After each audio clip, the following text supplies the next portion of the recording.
Assalamualaikum dan salam sejahtera penonton saluran Didik TV KPM. Anda sedang menonton Bina Upaya Guru bersama saya Nisa K, hos anda pada episod kali ini. Seperti biasa, kita nak berkongsi hala tuju atau kejadian guru-guru, tidak kiralah mereka ini yang mengajar di bilik darjah ataupun yang terlibat sebagai pensyarah maupun yang berkhidmat di bahagian pentadbiran. Sebuah lagi topik yang ingin kita bincangkan, di mana hari ini kita akan menyentuh berkenaan dengan pendidikan khas, di mana kita nak bina kerjaya dalam dunia pendidikan khas. Jadi untuk mengetahui dengan lebih lanjut, bersama-sama dengan saya ialah Puan Solehah binti Misrun yang merupakan Ketua Penolong Pengarah Kanan Bahagian Pendidikan Khas Kementerian Pendidikan Malaysia. Selamat datang Puan Solehah. Ya, terima kasih. Terima kasih sudi bersama-sama dengan kami di sini pada hari ini. Satu topik yang saya kira sangat-sangat menarik kerana jika tidak salah saya ya Puan, tidak semua sekolah di Malaysia ada kelas-kelas pendidikan khas. Mungkin ada lagi yang tidak tahu apa itu pendidikan khas, di mana pendidikan khas ini adalah satu program pengajaran yang direka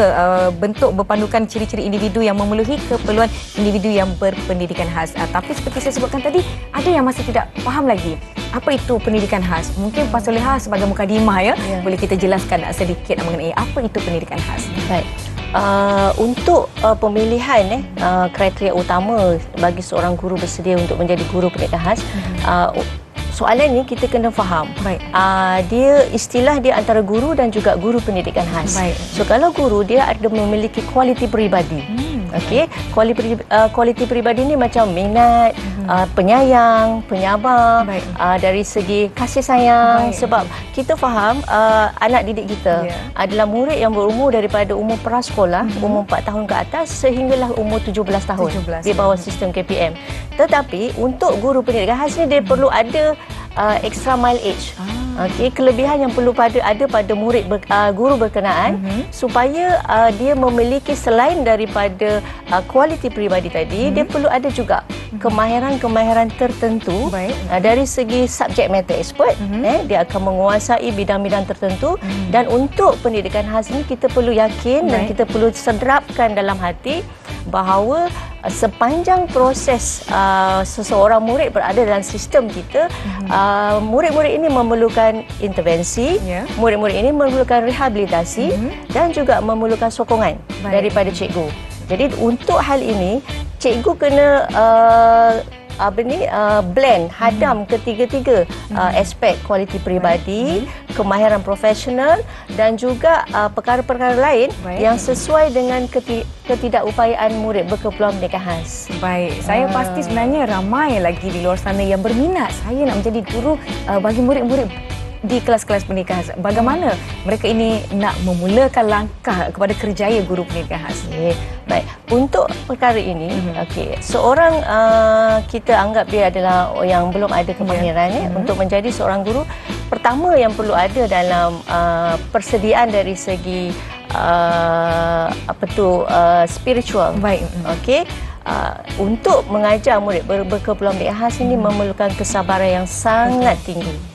Okey, kita kena faham bahawa dalam kategori murid berkeperluan pendidikan khas ini kita ada 6. Kalau ikut peraturan pendidikan khas, kita ada 6 kategori, iaitu murid ketidakupayaan penglihatan, ataupun kita kenali dengan buta, ketidakupayaan pendengaran ataupun pekak, dan kita ada ketidakupayaan pertuturan. Seterusnya kita ada masalah pembelajaran. So di bawah masalah pembelajaran ini, dia ada subkategori lagi. Okey, iaitu yang melibatkan neurological dan juga kemahiran masalah pembelajaran spesifik. Contohnya macam ADHD, kita ada autism, kita ada Down syndrome dan juga kita ada dyslexia. Dan di samping itu saya baru sebut 4 tadi misalnya, kita ada 2 lagi. Yang seterusnya adalah ketidakupayaan fizikal dan akhirnya ketidakupayaan pelbagai, iaitu kombinasi sama ada dia seseorang murid itu memiliki ketidakupayaan pendengaran plus dengan masalah pembelajaran. Contohnya ketidakupayaan pendengaran campurkan dengan ADHD. So bagaimana pendekatan itu perlu kita ajar pada MBPK ini.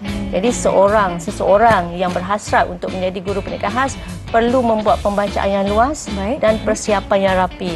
Senang ceritanya mental tu kena kuat. Betul. Dari dalam tu kena kuat. Bagaimana mereka nak memohon? Adakah platform-platform yang tertentu ataupun laman-laman sesawang yang mereka boleh gunakan untuk menghantar permohonan? Sekarang ni kan semua benda dah digital.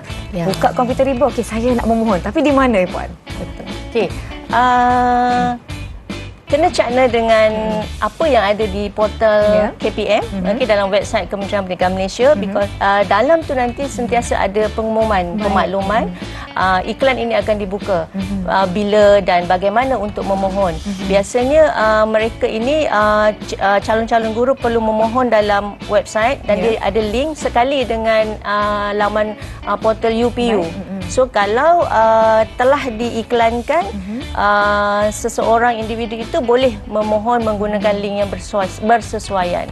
So dalam KPM kita ada website yang berkaitan dan permohonan ini akan ditapis berdasarkan syarat-syarat ataupun kelayakan dan kriteria yang ditetapkan di KPM. Jadi pemohon yang terpilih mesti menduduki dan lulus ujian kelayakan guru yang kita panggil UKCG dan sebelum layak untuk dipanggil temuduga. Baik, untuk memohon pekerjaan pastinya ada syarat-syarat yang telah digariskan, syarat-syarat kelayakan dan sebagainya. Namun kita akan membicarakan tentang syarat-syarat tersebut selepas ini. Kita nak rehat seketika, kembali selepas ini ke Bina Upaya Guru di saluran Didik TV KPM.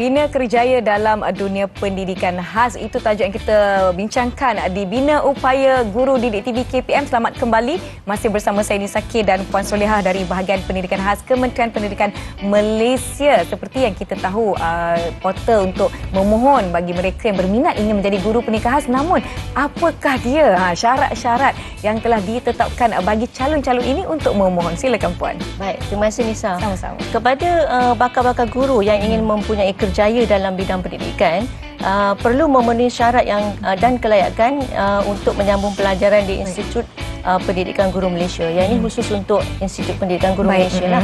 Kalau untuk di Universiti Awam, dia punya kelayakan dia adalah berbeza. Dan untuk itu KPM menyediakan program ijazah sarjana muda perguruan atau kita kenali dengan PISMP yang dikhususkan untuk melatih bakal guru di IPG yang ditetapkan oleh KPM dalam pelbagai bidang pengkhususan bagi keperluan di sekolah rendah. Kalau di IPG ni biasanya akan ditempatkan di sekolah rendah. Dan untuk sekolah menengah, pelajar perlu memohon ijazah sarjana muda pendidikan di Universiti Awam melalui portal rasmi sistem permohonan UPU online. So dia ada dua lah. Okey. Dan seterusnya, bagi pemohon yang berjaya ini dikehendaki mengikuti program persediaan ijazah sarjana muda PISMP selama 12 bulan.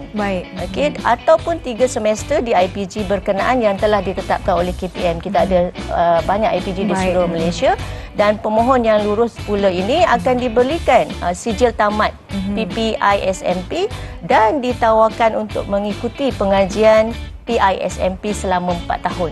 So ada dua tempat lah, dua jangka masa yang berbeza. Dan untuk ataupun dari segi semester sebanyak 12 semester. Okey. Dan PPISMP dan juga PISMP ini dilaksanakan secara mod sepenuh masa. Jadi antara syarat-syarat yang perlu ada untuk melayakkan seseorang itu menjadi guru adalah kita ada syarat umum dan juga syarat asas akademik. So yang pertama, syarat umum dia mestilah warga negara Malaysia dan umur tidak melebihi 20 tahun, sihat tubuh badan dan aktif dalam kegiatan co-curriculum. Sebab kalau untuk berkecimpung dalam dunia pendidikan khas, kena betul-betul stamina yang tinggi dan mental yang kuat untuk menguruskan murid-murid berkeperluan pendidikan khas. Nak lagi saiz fizikal murid berkeperluan pendidikan khas ini dia sangat agak besar. Okey, jadi dari segi itu dan kita juga akan sentuh selepas ini beberapa syarat asas akademik berkaitan dengan permohonan kemasukan ini. Baik, pastinya ada syarat-syarat akademik tertentu yang perlu dicapai oleh calon ini. Bagaimana dengan syarat akademik dan adakah calon yang sebenarnya tidak layak memohon atau apakah perkara yang membuatkan mereka tidak layak memohon? Okey. Saya nak mohon izin untuk menjelaskan dulu dari segi syarat asas akademik. Yang pertama, calon perlu mendapat grade cemerlang dalam mana-mana 5 mata pelajaran di peringkat Sijil Pelajar Malaysia ataupun SPM. Kemudian mendapat sekurang-kurangnya grade kepujian dalam mata pelajaran bahasa Melayu, sejarah dan juga mestilah lulus bahasa Inggeris. Dan juga memenuhi syarat bidang pengkhususan. Kalau dia nak mohon ke dalam bidang pendidikan khas, maksudnya bidang itu bersesuaian. Kadang-kadang kita mohon matematik, tetapi nanti apabila ditempatkan, mereka ini akan ditempatkan di 3 setting persekolahan di bawah KPM, iaitu sama ada sekolah pendidikan khas, yang kedua program pendidikan khas integrasi, ataupun di program pendidikan inklusif, iaitu di sekolah arus perdana. Okey. Dan untuk kelayakan umum ni, umurnya tidak melebihi 22 tahun, sihat tubuh badan dan boleh mengurus diri sendiri. Yang ini Nisa, yang ini adalah khusus untuk laluan khas kepada calon OKU. Jadi maksudnya kita menerima juga calon guru daripada kategori orang kurang upaya, dan juga mereka ini perlu aktif dalam kegiatan core curriculum dan memiliki kad orang kurang upaya, iaitu yang berdaftar dengan Jabatan Kebajikan Masyarakat. Jadi untuk laluan OKU ini, kelayakan akademik adalah 6 mata pelajaran perlu lulus sekurang-kurangnya dari aspek bahasa Melayu, bahasa Inggeris dan lulus di peringkat SPM mata pelajaran sejarah dan juga memenuhi kelayakan dalam bidang pengkhususan. Itu syarat-syarat yang telah dinyatakan seperti yang saya tanyakan tadi. Apakah antara perkara yang membuatkan calon itu tidak layak memohon? Baik. Untuk calon yang tak layak memohon, ada 4 kriteria. Yang pertama adalah pemohon itu sendiri sedang mengikuti program ijazah sarjana muda pengurusan perguruan ataupun ijazah sarjana muda pendidikan di institusi-institusi Kementerian Pendidikan yang lain. Okey. Kemudian pemohon ini, sekiranya pemohon itu dikenakan tindakan tata tertib atau sedang dalam proses tindakan tata tertib semasa dalam perkhidmatan awam, sebab ada juga kumpulan yang telah bekerja tapi dalam range umur yang ditetapkan mereka memohon, dan pada ketika itu mereka sedang dikenakan tindakan tata tertib, so mereka akan secara tidak langsung mereka tidak akan terpilih lah. Okey. Seterusnya, yang ketiga adalah pemohon ini pernah mengikuti program ikhtisas di IPG, tetapi gagal dalam peperiksaan dan ditamatkan daripada program. Dan yang terakhir adalah pemohon yang pernah atau sedang disabitkan kesalahan penyalahgunaan dana, jenayah atau tindakan mahkamah. So, ini adalah 4 kategori yang kita tidak akan pilih lah untuk menjadi guru. Mungkin calon-calon ataupun mereka berminat boleh meneliti syarat-syarat yang telah pun dikongsikan sebentar tadi. Kita akan berbicara dengan lebih lanjut lagi tentang kerjaya di dalam dunia pendidikan khas ini. Tetapi kita rehat seketika, yang di rumah jangan ke mana-mana, kembali selepas ini ke Bina Upaya Guru Didik TV KPM.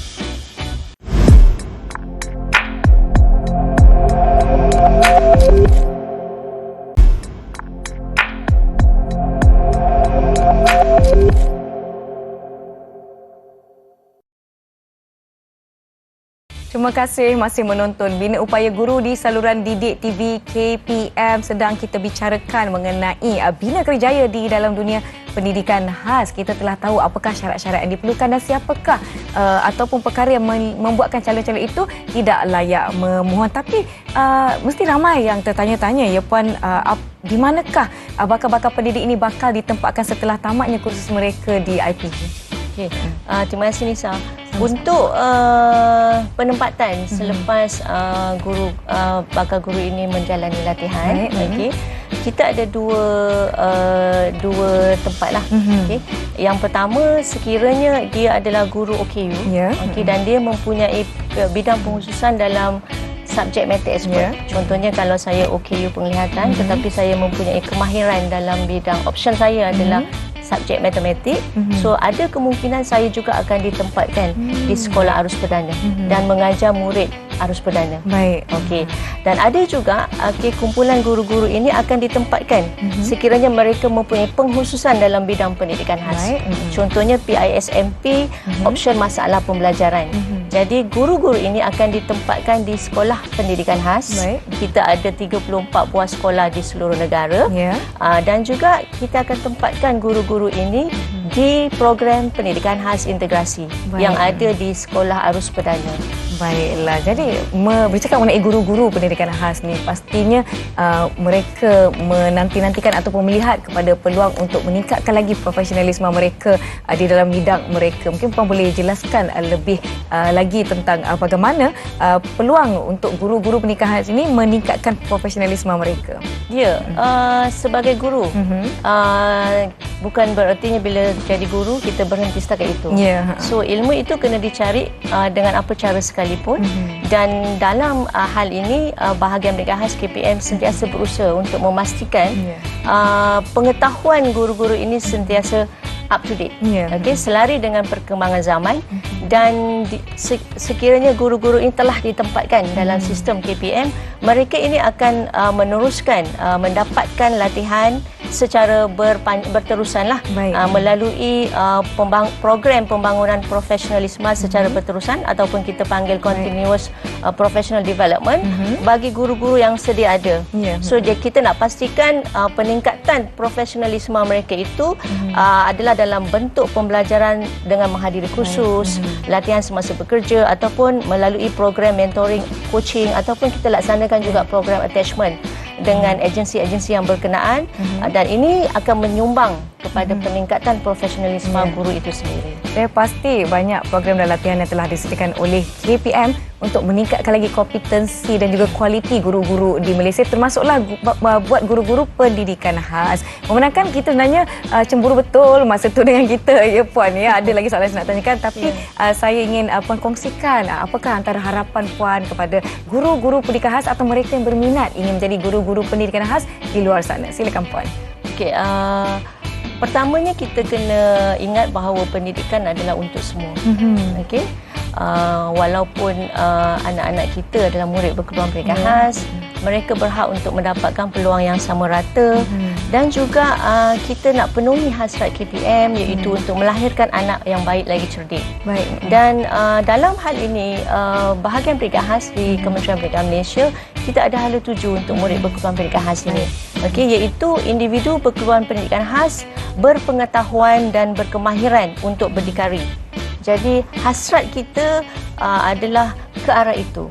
Jadi apabila kita ada satu hala tuju yang jelas, jadi kita harapkan guru-guru ini sebagai pelaksana dasar akan mampu untuk melahirkan murid-murid yang mempunyai kemenjadian diri.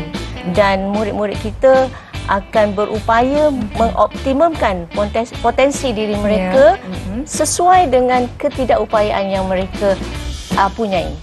Baik, saya pasti ramai guru-guru pendidikan khas di luar sana yang mungkin rasa dekat dengan topik kita pada hari ini, di mana topik kita Jom Bina Kerjaya dalam Dunia Pendidikan Khas, dan mereka yang berminat untuk mengetahui dengan lebih lanjut bagaimana mereka ingin menjadi guru dalam bidang pendidikan khas ini dapat memohon. Telah kita kongsikan syarat-syarat dan sebagainya. Bagi mereka yang berminat, mungkin ada yang baru buka televisyen Puan, alamak dah terlepas, tak mengapa, anda boleh tonton ulangan episod kita ini di saluran YouTube Didik TV KPM, di mana di situ kita akan kongsikan sedutan-sedutan episod kita Bina Upaya Guru, juga episod-episod yang sebelum ini. Jadi saya ingin ucapkan terima kasih kepada Puan Solihah binti Misrun yang merupakan Ketua Penolong Pengarah Kanan Bahagian Pendidikan Khas Kementerian Pendidikan Malaysia sudi bersama-sama kami. Terima kasih Puan.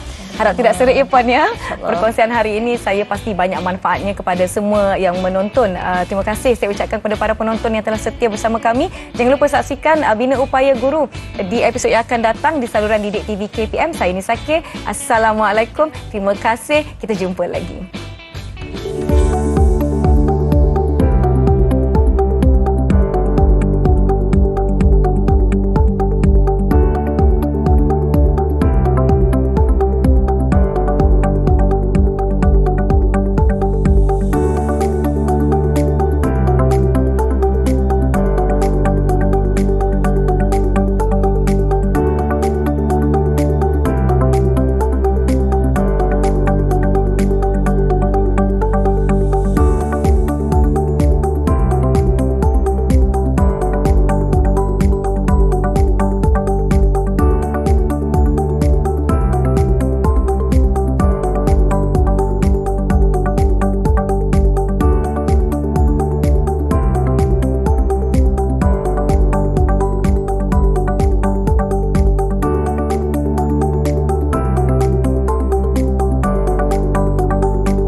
TV KPM